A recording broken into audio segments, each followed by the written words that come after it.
Today we're talking unemployment rate and looking at the job creation figures, and I have here with me two human capital development experts. From my far left is Mr. Mike Adeleye, and of course my immediate left here is BC Adeyemi. Welcome to the program. Thank you for joining me. Well, just before we go to that conversation, yesterday, the president inaugurated a committee on this job creation. And of course, 2 days ago, we had the Statistician General talk about how much jobs have been created first quarter and second quarter of this year. Let's just take a listen to those tracks. Last year, this administration pioneered statistical analysis into the number of jobs created. Accordingly, the Nigerian Bureau of Statistics determined that 1.2 million jobs were created in 2013. Although this is a good start, I'm confident that we can do much better than this. The Presidential Job Board is charged to improve on these figures as its prime mandate, and in so doing, rapidly accelerate the pace of job growth in our country by effecting the best strategies to leverage both the public and private sector. Your goal is jobs, and more jobs for our people. Instead of training 100 people and none of them will get job, train 20 and use the money for the 8 to create employment for these people. Not just how many people you trained, but how many people you have given employment through that training program. So all the departments, that's why I told Chief of Staff that he should invite all agencies of government that are into the business of training, that if you are training, don't just come and tell us we train 1,000 people, 100 people, this. How many of them are either self-employed or are gainfully employed? Of course, that is the task of this board. Their job is how are we going to create jobs for the people? And these departments of government that are into the business of training must work with them.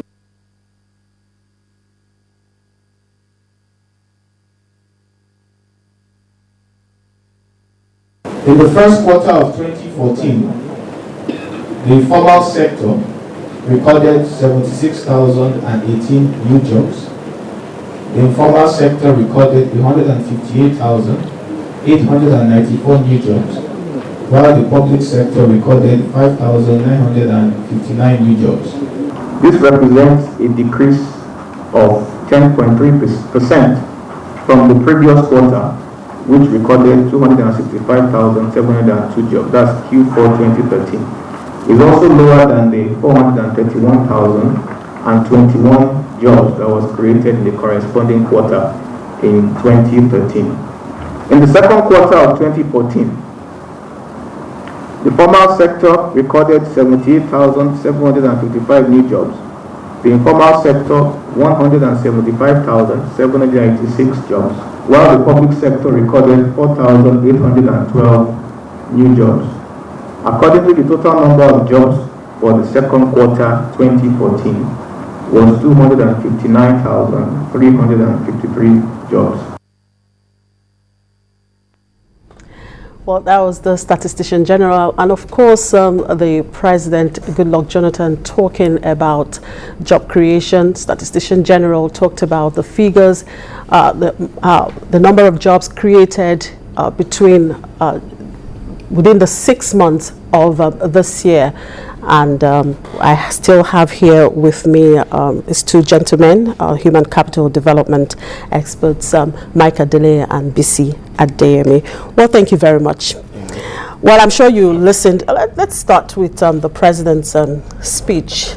Well, I would say a good one there. Well, he noted that in 2013, about 1.2 million jobs, were created. And of course, in inaugurating that committee, he says that instead of training about 100 persons, and then you don't get to give them jobs, so you train 20 and use the money to, well, I don't know, what's your take on that? Thank you very much. I think I'll give credit to the president because I think we're going back to basics now. The question that I have is he's obviously tackling the issue as it comes. Now, the issue or the question where he says instead of training this number of people, train some and create job for the other. The training in question is what we should be looking at. What sort of training? What is the quality of training? The training we're providing to these people, is it incommensurate with what the economy needs to grow? Yeah. That should be what we should be talking about. Training is good, fine. I mean, but obviously, are we training the right people for the right job? Is it what we need in the economy that we actually train the people to do? If we begin to look into all those basics, then of course, what he's saying will be much, much accredited. Yabisi, you're trying to say something. Yes, when you look at the reasons for hiring, and that shows that we've not actually created new businesses. So it is not only about training, it's about intentional training. What is called intentional training? Intentional training is training people to tackle specific challenges. In advanced countries, they have venture designs, like Stanford created Silicon Valley. Something is happening now in Imperial Business College. Now they have innovations institutions. So we should begin to now look at intentional training, not just training to leave people hanging, training to tackle specific challenges in our nation. And you see, the statistics have shown that there are specific areas we are lacking. And you see, we have potentials, but potentials in themselves will not transform into jobs. We need to do something then. Willing leadership. All right. Now, you talked about the reasons for hiring. In fact, it was part of the statistics released by the National Bureau of Statistics. We'll get to that point, but let's look at some of the figures there, talking about new employees for all sectors.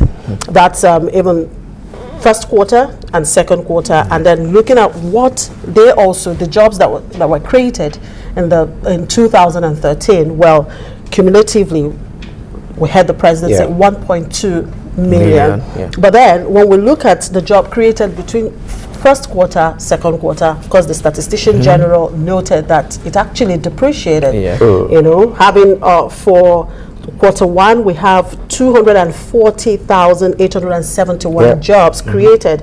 And then quarter two, we have 259,353, making it 500,000 above, a little above 500,000. Yes.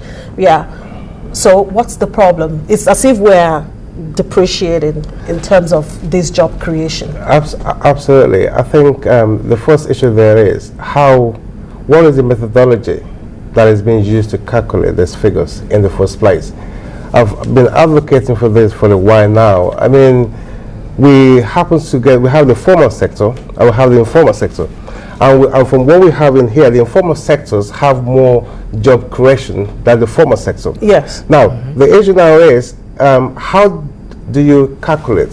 What is the method being used to calculate? Because for me, I mean, in the West, for example, in the UK, I mean, it's easier to get this figure because you have sectional or community or regional employment or job centers created in every environment, where people that doesn't have job or are looking for a job go there to register. So it's easier for you to calculate these figures.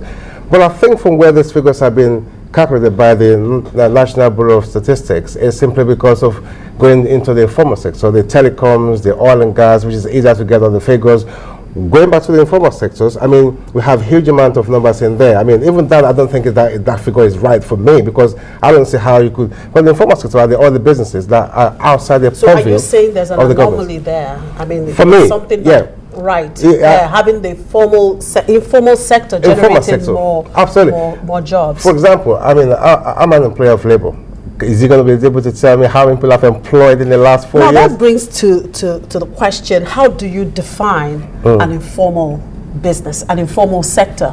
Well, an informal sector are every businesses that are out of the government purview, that are out of government legislation, like the self-employed, the carpenter out there, the plumber out there, all the market traders and so on and so forth, who doesn't obviously, majority doesn't pay taxes, doesn't fall within the government regulations and so on and so forth. They have little or no structure. Well, according to NBS, absolutely. Businesses that have little or no structure or employs less than 10. Less than 10, absolutely. So obviously, in that sector alone, I mean, you can't even really quantify accurately how many people day in, day out, over the months, over the years, are coming in or are going out. Now, I think the reason why we're having the depreciation in the figures for now is simply because we should be looking into how the government policies are actually affecting these macro businesses. We're talking about the banks. Our banks, with their double-digit figures interest rate, it's not just going to be helpful to the economy.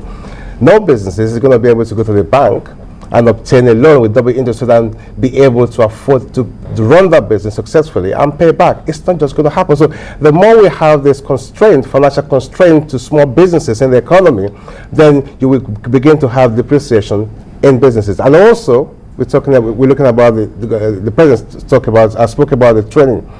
The sort of training we are having, it doesn't commensurate with what the economy actually requires. Well, BC, do you agree with him that the sort of training we are having is not commensurate to what is being required? Yes. One of the things that we should start looking at is we should start looking at manufacturing entrepreneurship, because Nigeria is a country that we eat what we don't produce and we produce what we don't consume. So here we are. I said something about potential. Our potential is in our natural resources and our potential is in our population. Our population stands between 160 and 170 million. And you see, if we begin to produce for ourselves to eat, to consume alone, that alone in itself will produce jobs for us. But now we have people importing rice. Do you know the value chain that's in rice production? So if you begin to look at that, it's not surprising to see manufacturing coming second and food top that list under that subsector, that's manufacturing. So we should begin to look at what are the problems we have in Nigeria. See, they call something dissatisfaction gap and creative destruction, and that's how you create jobs and that's how you create business. What is the satisfaction gap? The satisfaction gap says that this is actually the gaps that we have in our societies. Then how could we create businesses, opportunities to meet those needs? Then when it comes to creative destructions, there are things that are giving us value now. How do we destroy those things and create superior values? So that's the way to go. Now we have things that we're doing now. We have things that I love that policy of the car manufacturing in Nigeria, because if that starts fully, that produces a lot of jobs for us. So that's one. Then another thing is that no, but if you say that, how many people are trained really to do that? Or do we have to get expatriates? Yes. That brought me to two things. When you look at the statistics, the figures, the sectors that produce the least are the telecos, the gas plants, the electricity, and the likes. And these are the sectors that have consumed the heaviest investment in Nigeria. What has happened? What has happened is that we've not developed capacities. Because jobs, you see, it's just like they said, matter or something like it's not destroyed. It is not. It's either transferred somewhere else. That's science now. Go ahead. But that means that something has happened. Our jobs have gone to the foreigners. And that's why Nigerians will need to begin to be competitive